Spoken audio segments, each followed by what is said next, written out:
Hey everyone, welcome to the Human Cloud Podcast, the spot where leaders come to drive the freelance economy forward. So today we have Elina Jutelyte.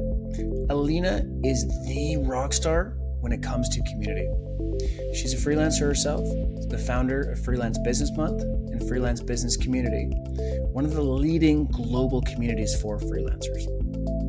So beyond just meeting Elina, what I'm super pumped for you to hear is number one, how has the freelance economy changed? So from Elina's vantage point, she was pre all the hype. Second is, what do freelancers really want? And we'll talk about why they don't like marketplaces, why they don't like platforms, and what really is so far against them they feel. And then last, we're going to talk about community. And I'm sorry guys, I'm going to be the brutal CEO asking what is the ROI of community and why should I really invest in community? Because of all my channels with sales and marketing and product and all the things I could invest in, why should we focus on community? She's going to give a phenomenal way to think about it and hint it's not community or nothing. Community, at least my takeaway from her, is it can be a phenomenal sales channel if it's intentional and you really understand the goals and what you're looking to get out of the community. So sit back, enjoy, and go drive some change. Listen, before we get started, I need to give a shout out to We Are Rosie. Now, founder Stephanie Olson has been on the pod twice, and her episode is a top 5 episode throughout the history of the podcast. And for very good reason. We Are Rosie is so much more than a freelance talent platform. We Are Rosie has been able to curate over 30,000 marketing freelancers that have opted out of traditional work. More than just cheap, quick, transactional gigs, We Are Rosie really enables you to drive your marketing teams. They have everything from channel specialists up until CMOs. And there's a reason, I'm going to name a number that's really big. There's a reason they've been the trusted partner to over 200 companies. And more than just an everything platform or even just a marketing platform, they're able to unlock access to a diverse and inclusive workforce. Listen, I want you to go to wearerosie.com today, and I want you to listen to 2 of Stephanie's episodes. I promise you are going to be blown away. So, Elina, thank you so much for hopping on. Most important, whereabouts are our listeners hearing from you? Belgium. Belgium. Yeah, Belgium, just outside of Brussels, this small country of waffles and chocolate. I was going to say, yeah, what is the go-to, something waffle, something French fry related? Yeah, so listen, when did we met around 2020, right? When was the first Freelance Business Month? Yeah, it was when the pandemic hit, 2020, I believe. Yeah, right. I think it was, right? I think it was like probably October 2021 or 2020. And so you've been really deep in the trenches from a freelance perspective on freelance communities. You got Freelance Business Month for 3 years now that you've been running it. Yeah. And so, there's multiple paths. I think the 2 paths that our listeners are really just going to want to just totally extract from you is, number 1, what's it like hosting events of that size? Number 2, what's it like running freelance-based communities? And then the third is just a community and marketing side, right? How can leaders think about community? Because as I told you a little bit, prior, it's one of those like quasi topics that everyone tells you need, but you're always wondering what's the ROI, right? What's the real benefit? What if we don't have one? And so, yeah, super pumped to learn from you. But do you want to start, Elina, with just a quick little intro on yourself? Yeah, absolutely. I just think I'm repeating the same words from podcast to podcast. All what I've been doing, the last 20 years is making sure people meet and talk. And I'm hugely a big fan of events. This is what I do because I believe this is how we generate ideas. This is how we get people to meet and exchange. And this is how we actually drive the change via events, whether it's live or online. And so for many years, I was servicing different associations, corporates, until I decided to go on my own, because I felt like I can do more than that. I can't just work for an agency from 9 to 9 mostly, even 24 hours in some cases, working for different clients and then not being able to actually provide quality as I wanted to because of internal politics, or some other things that happening in companies. So I started my independent business in 2016, and this is how I realized that I want to connect with like-minded people. I want to learn from other freelancers how they do business, how they do marketing, how they find clients. In other aspects, like accounting here in Belgium is super complicated. And eventually that gave birth to Freelance Business Community. From small meetups here in Brussels, it grew into a global organization, which it is today. And that is what I'm doing for the moment. Incredible. And so Freelance Business Community, we're talking thousands of freelancers around the globe, right? Yeah. We had more than 4,000 going through our events, even like 5, I would say, by now. And I stopped counting like social media. Obviously, there are people hanging out. We have Slack channel. So yeah, quite a lot of activities for those who would like to learn how to run freelance business. And did you start to see a pattern in terms of the types of freelancers? So did you start to see, I think there's 3 ways I'd like to break it up. Did you start to see any regional patterns? And then did you start to see any age pattern, meaning years of experience? And then did you start to see any skill patterns in terms of, we got a lot of writers, we got a lot of marketers? Yeah. What did you learn based off those three dimensions? Well, it's interesting because it really depends which program we'll put online. For example, we used to have the first online event was Freelance Business Month, which was massive, like 1,000 people that came in this first year. And from there, I started monitoring which profiles we're having most represented. And I noticed there are 4 groups: software developers, writers, creatives, and marketeers and salespeople that eventually appeared at that event. So from there, I realized, okay, these are the 4 main categories that may have their specific interest. And so for them, I organized a specific conference the year following. And geographics will depend, and it was varying a lot depending on who would be speaking at our event.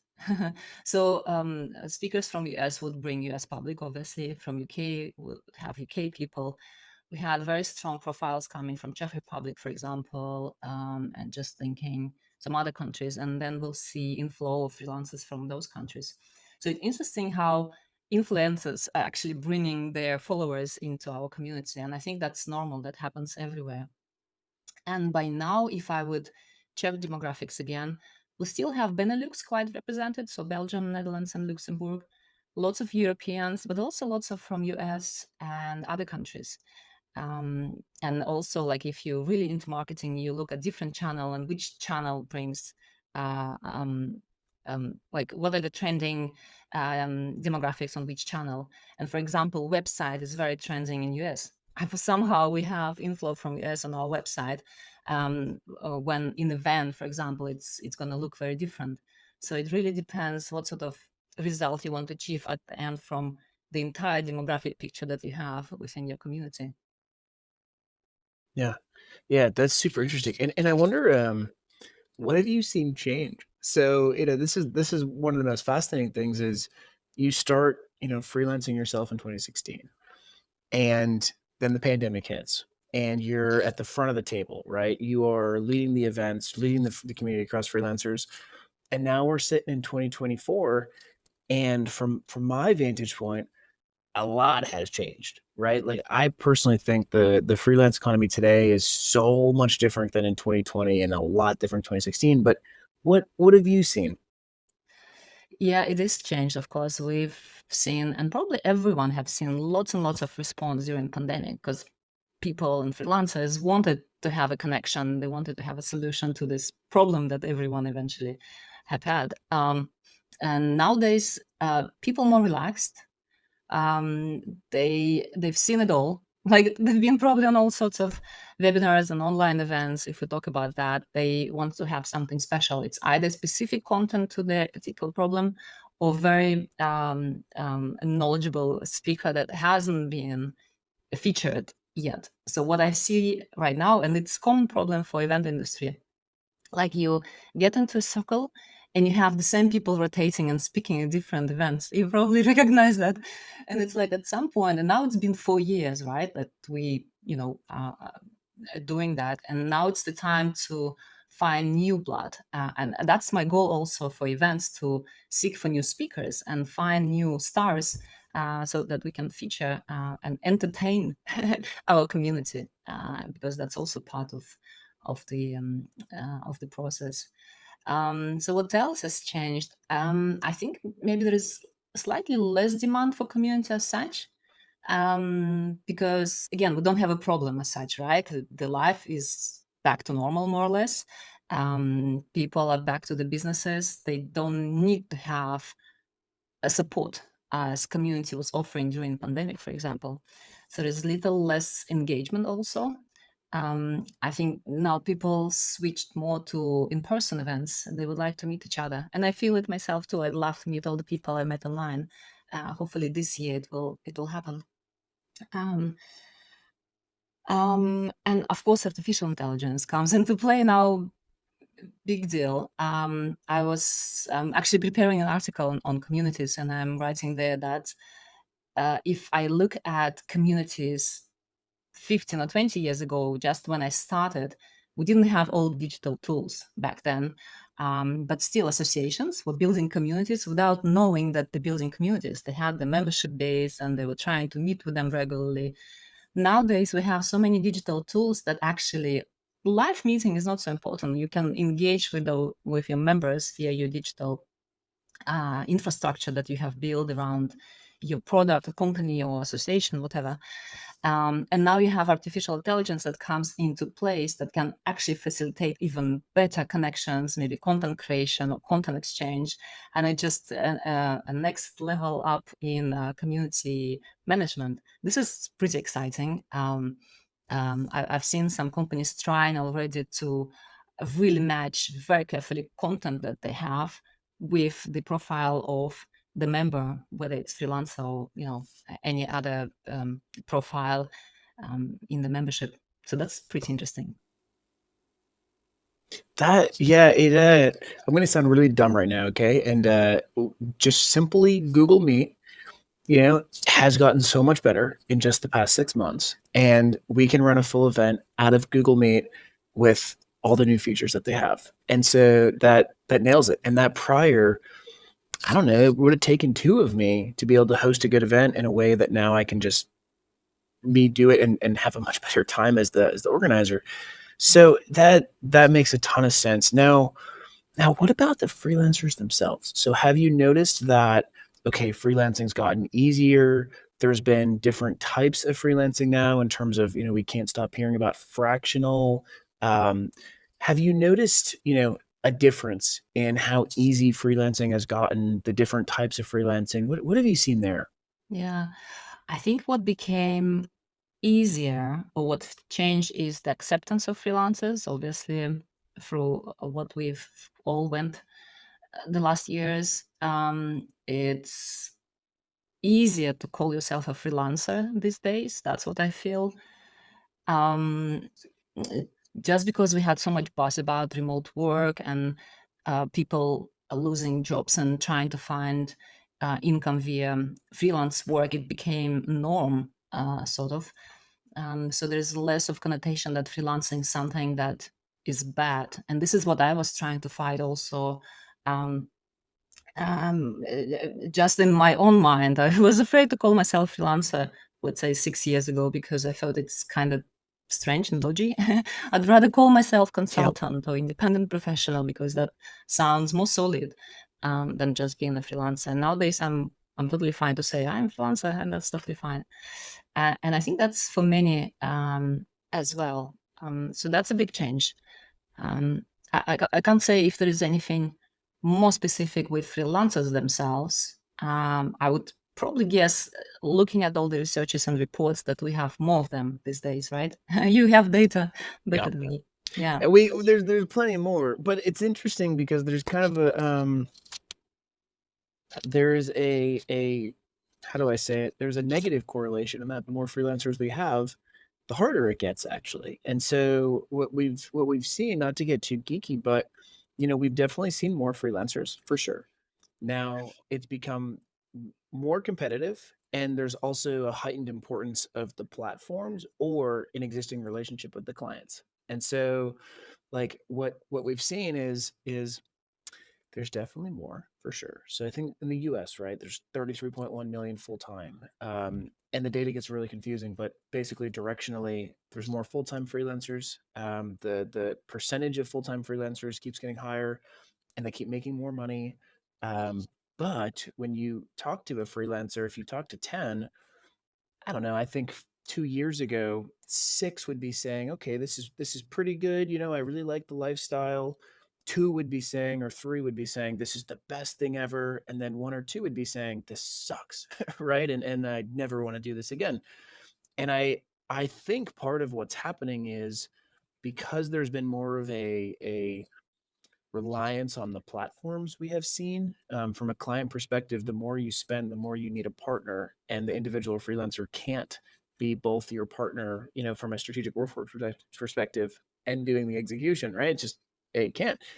And so it's interesting. I would say there's still not enough data, but what is your take on platforms, Elina? That's actually one of the things that I know freelancers, they love to scream about, and I myself have a interesting relationship with them because I started freelancing in 2012, right? So I've always had that. Do we need them? Are they Yeah. exploitative or are they helping? It's a it, yeah. I'll, I'll Yeah. I'll reserve my opinions for now. But what's your take on platforms? Oh, my favorite subject. Inter- Interesting. It's And I'm and Alina, there was what? There was less than 100 when you started. Actually, if we want to yeah, go 2016, there's probably less than 50, and now there's over 1,000. 1,000. Yeah.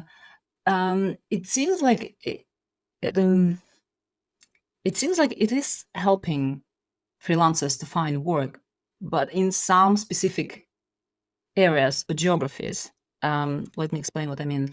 Um, in a community that I'm running, and I myself, just a fraction of people who were getting jobs from platforms. And that is according to the research that we've done.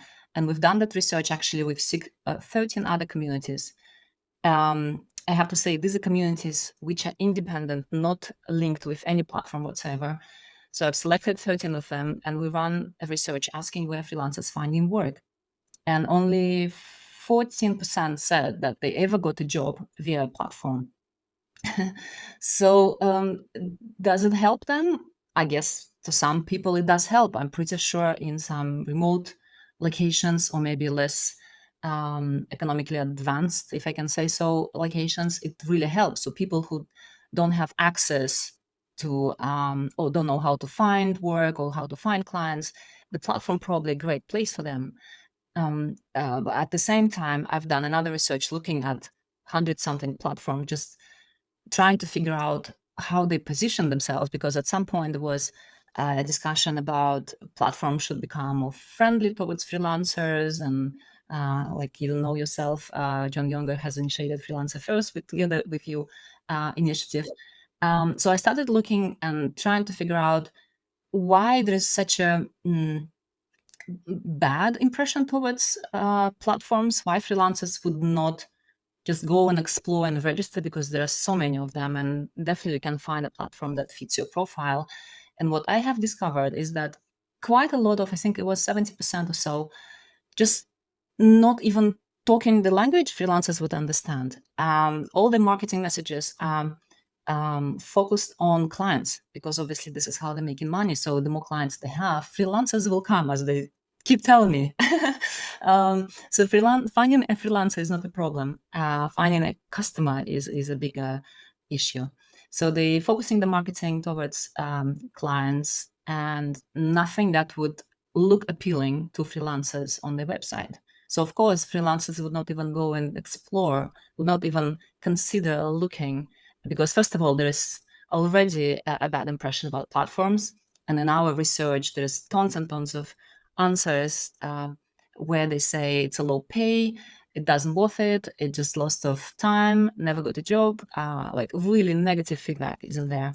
So in order to change that, first we have to articulate and explain how platforms work, and platforms have to change, of course, the messages towards freelancers.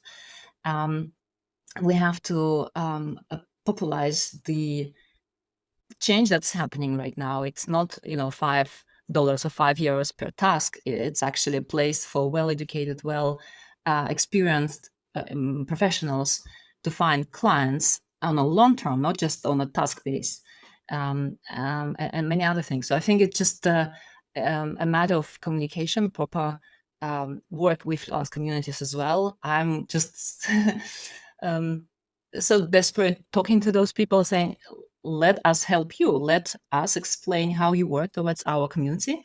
At least you have, I don't know, 100, 200, 500 people who know about you, or maybe even know more. They can pass the message further, because this is how community works. It's just, pass of information from one to another in different forms and shapes. And yeah, unfortunately, not so many platforms still ready to get involved in that type of relationship, where they would be much closer to independent communities that would help to articulate the message that they have for freelancers. Because as I felt until now, they don't really care much about freelancers, to be honest. Just a fraction of companies do. Right. And so here's where I actually want to make sure I call out something, Elina, that is not directly, it's indirectly related to what you're talking about. And then we're going to hit on exactly what you're talking about. But so, part of our pre-discussion is, hey, let's talk about, like, what is the ROI of community, right? Like, who really cares about community? And this, I'm coming from a lens of, like, the ruthless CEO that has investors down my neck, that has product team down my neck, sales team down my neck. And so when I think about order of priority, I'm like, all right, community makes sense. I would like it, but is it going to move the needle, right? Is it going to increase engagement? Is it going to increase sales? And so I want to make sure I call out that what you just told me, those stats, right, are crucial. And someone that hadn't built a strong community would not be able to generate what you just told me. And so I just want to make sure I call out, like, the data you're bringing up is crucial. And so only 14% of freelancers found work through platforms.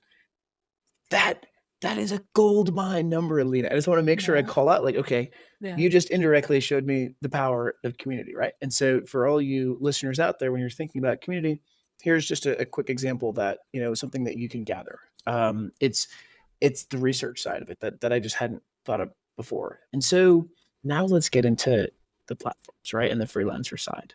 So do you think, so the common pushbacks you mentioned, low pay, not worth the time. Were there any platforms that stood out in terms of being good? Right? Were there any platforms that stood out where freelancers said, we love this platform? Well, we didn't ask any platform names or company names in that research. But I know organizations that see power in the community and support freelance business community, for example. And I'm not saying they're great because they give us money. It's not how it goes. But I just see how they work, because from our point of view, like, if we have to talk about certain company, I also want to make sure that it's a good organization. We're not going to promote just something which is like dodgy and taking advantage of freelancers, for example. And mostly these are small organizations that are building relationship with freelancers. And when they do that, they can ensure that they can place these freelancers with the existing customers. So that's, I guess, is very important. So I even hear sometimes from them saying, well, we don't want to grow because then we lose control of who is inside our pool. And we better check everyone carefully, vet them, make sure they have the right background. So we screen them, and then we make sure that they get a job. Otherwise, if you have too many freelancers and we cannot place them, like the satisfaction of freelancers is rather low. Um, um, in terms of return on investment on running a community, it's a difficult one. It's actually very similar to what I've been asked, like what is return on investment on running an event? Maybe we don't need to run an event. Well, the answer is very simple. If you're just planning an event just for the sake of having it, it's throwing money to the air. It makes no sense. You need to understand what the outcome you want to achieve after this event has happened. And then you start mapping up, okay, this is the result we want to achieve. For example, to buy something. Now, who's going to buy it? Then you map out the profile of that person. Okay, what would attract that person, that type of content? And this is how you create the event for exactly for that person that would buy afterwards. And then at the end you track. In my experience, we actually were able to track every single movement of a person who came to an event, and then whether he or she was able to purchase something on the website or sign a contract and so forth. And like in 3 and 6 months, we were able to estimate return on investment from that particular event. It was super powerful set of tools that would tell us about all the movements of that particular person. And I think that's the same with communities. I hear quite often from a company, oh, I want to create a community of that and that. Like question, like why? Why would you do that? If you sell your product to someone else, like it's going to be a waste of money. So there's going to be no return on investment whatsoever from that community that you just want to create. But if it's a community of your potential customers, and the goal of this community to connect people, whether just let me switch quickly the thought here because I want to clarify something upfront.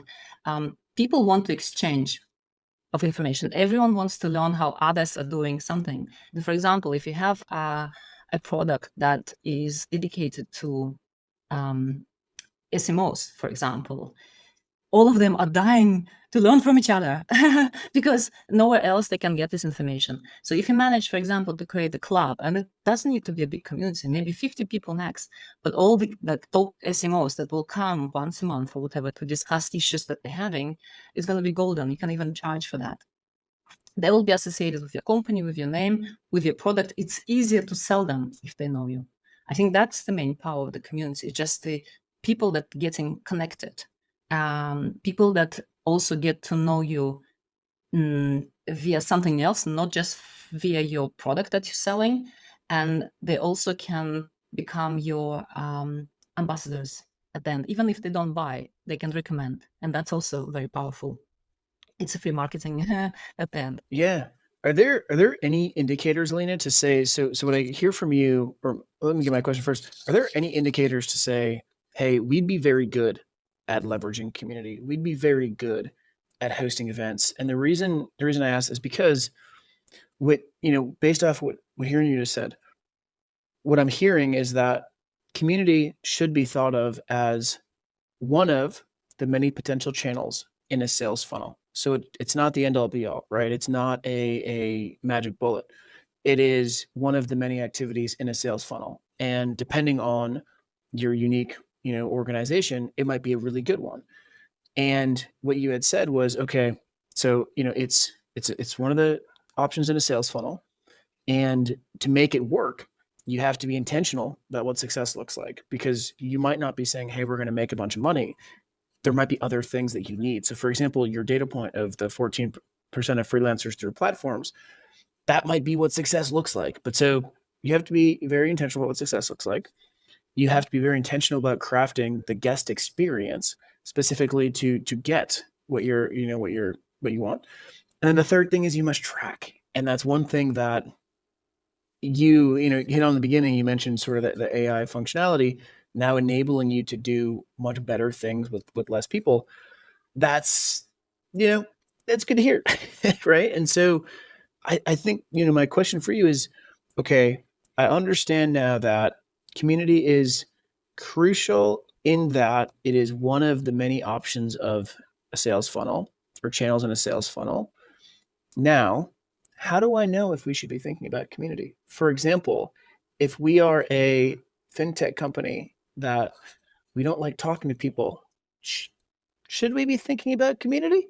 If there's already a strong community of fintech people, should we? So, what are some of the indicators to know? Hey, we should look in as a company to investing in community. Indicators. Interestingly, well, let me tell you this. From my experience with associations, there. So, for example, there is and I call them associations, but it can be also phrased as a community because technically there are lots of similarities. Association provides certain services, whether it's knowledge or standards or I don't know, events, doesn't matter. And they attract certain people. And you see from that moment that some other groups started to form. And then if you start analyzing why actually these people chip off and start doing something on their own, because they don't find that in that association. And I've seen that very often, that some people, they try to bring something to the association, hoping that it would be adopted, but it wasn't for certain reasons. Then they just formed their own group and they created their own community that would address their own specific needs. So even though in this fintech company, there are certain many other communities that doing maybe similar things, I'm pretty sure there would be something that is not yet covered. So that is opportunity for that particular company to take that and feature that specifically. The question also whether it's relevant to the product that they're having, for example, or not. And this is a dilemma to be solved. But there's always a place, there's always a niche that you can, create your own specific community for something that would be still relevant for people. And again, it doesn't need to be a big one, it can be small. And indicators to start your own community, well, that is one, right? So if you see that people are demanding some sort of some specific content or specific connections, or even specific education, this is the opportunity to start something on your own and attract people to your organization.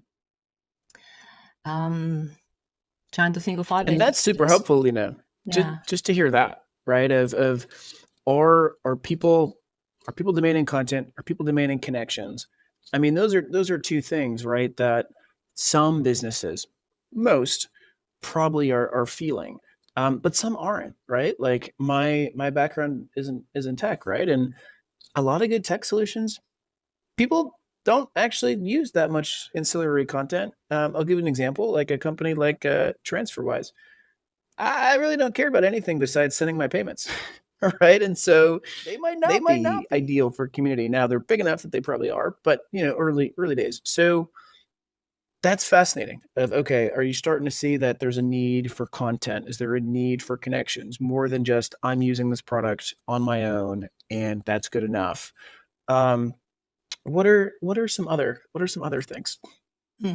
Well, just to reflect on what you said, there are tons of such organizations or companies that just, they don't need to maintain community. Business is fantastic. All what they need to focus is just to provide the service. And that's totally fine. And sometimes what we think about the community is that there should be something physical. We should always meet or something. And it's not actually the case. There can be different types of communities. You can just meet online, maybe just a forum or Facebook group. And why not? If you have a place to ask a question and it's answered, and you can connect there with someone that can be helpful, why not? It's already a community, perhaps. If it's some sort of a chat box or some bot that connect people, I don't know, I'm just imagining. So it can be different forms and shapes of a community as such. It can be maybe a circle, right, that you have to log in and join, or maybe it's Slack. It doesn't mean that each community should have all the elements of engagement. And as a matter of fact, I'm in favor to think that people engage differently depending on their personality. Some people like to have face-to-face meetings, for instance, then they would choose a community that would provide events, for example. And there are maybe some others who just prefer to chat online and attend online events, and then they would probably stick with the community that does that for them. So I guess there's lots to tailor for, and you can't create one community that would fit everyone, because the moment you'll start doing that, first of all, you probably need to have lots of resources to accomplish that, because it's lots of admin and lots of maintenance for all the channels that you would need to use to create such a broad community. You probably just have to focus on one. And perhaps for this tech company that you mentioned, maybe they do event. I would suggest. I would think, perhaps for the users from one, once in a while, and maybe that's their community building element. Who knows? It's fascinating, Lina. And so I wonder, as we kind of get to the end, I think, I want to give you the stage to hit on where you see both freelance and community going. Now, I just want to make sure I caught you've had a vantage point since 2016 of doing it yourself, right? You've led a community of thousands of freelancers around the globe, and one of the biggest events in the freelance space for freelancers, each year. So there's very few people that have a better lens of where is the space going. So I want to give you, that, and then also from a community angle, and it might be community/events of where you see that going as well. And I don't want you to hold back. It might be, hey, this is going to get harder, right? There's going to be more competition than we've ever seen. So we'll start with that of where do you see the freelance economy heading? I hope to see it's growing still. I know we were a little bit on a downside this last year, and it felt in many cases actually that it's a little bit slower than normal. So I hope it will still catch up. I hope to see more services coming for freelancers. I've been contacted recently by several startups that are trying to launch a product, let's say an insurance, which would not be linked to a location of freelancer, or what was that? Savings, like pension savings, so that they can be sure that pension is solid. I was recently a bit scared about my pension here in Belgium. Yeah, it's interesting how ecosystem is evolving. And I think in my ideal world, if I would have a crystal ball, I would love to see that it's like the ecosystem is complete, so that freelancer who decide to choose this path could be absolutely secure, regardless of their location, because it can be quite painful in some countries, I believe, if you decide to go solo. I know in some countries, for instance, if you decide to become a freelance, that means that actually you're strong enough to take care of yourself completely from the moment you start until pension. So build your pension the way you want it. Like, don't rely on a government to support you when you're like 65 or 70. Rely on yourself to build your medical insurance as well, because if something happens, then we're not going to support you, and that is a bit scary. And I've recently also been in a situation where I was thinking, if I would be employed for the moment, I would probably suffer a bit less. But luckily, things are getting better after these 3 months that I've been through. So yeah, I just hope that it's becomes a norm to the point that we have protection for all the freelancers.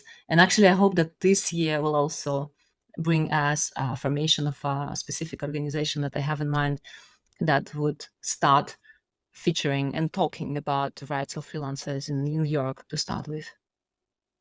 It's fascinating. Absolutely fascinating. So, Lina, you got, I want to give you 2 minutes to talk about whatever you want.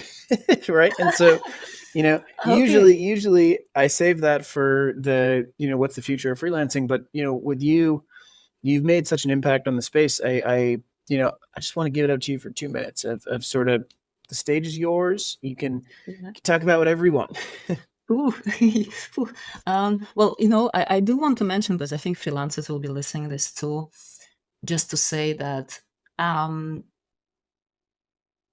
right now I feel more than ever that it's not a straight line, it's up and down, and things can happen unexpectedly and really bad.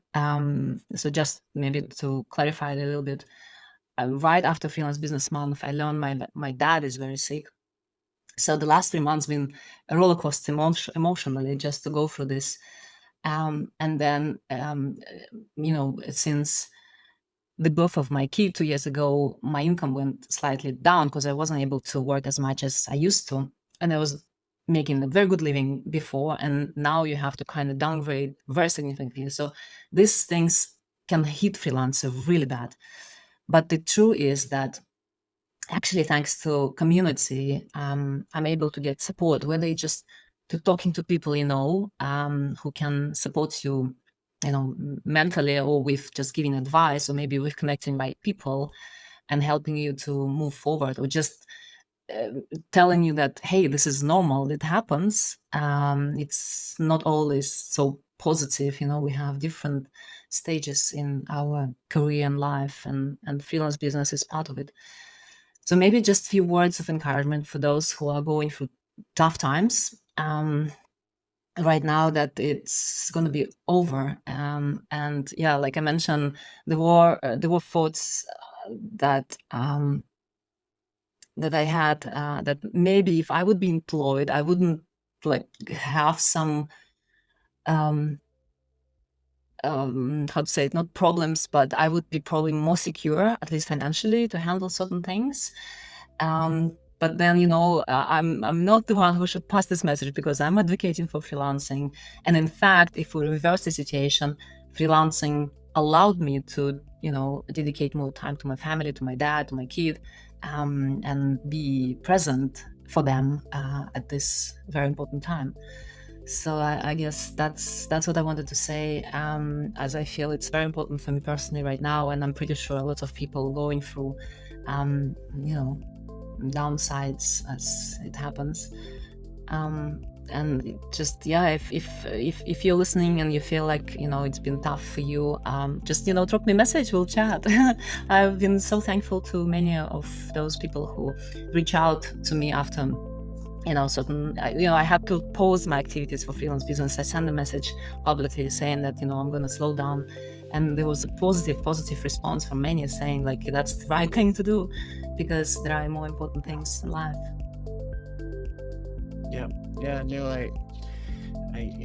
It's well, listen, it's been an incredible sort of 40 minutes, and I can't wait. You listeners, most importantly, where can our listeners find you so they can reach out and chat with you? Oh yeah, LinkedIn is the place. LinkedIn is the easiest one. Yeah. Perfect. All right, Elina, thank you so much for hopping on. Thanks a lot, Matt.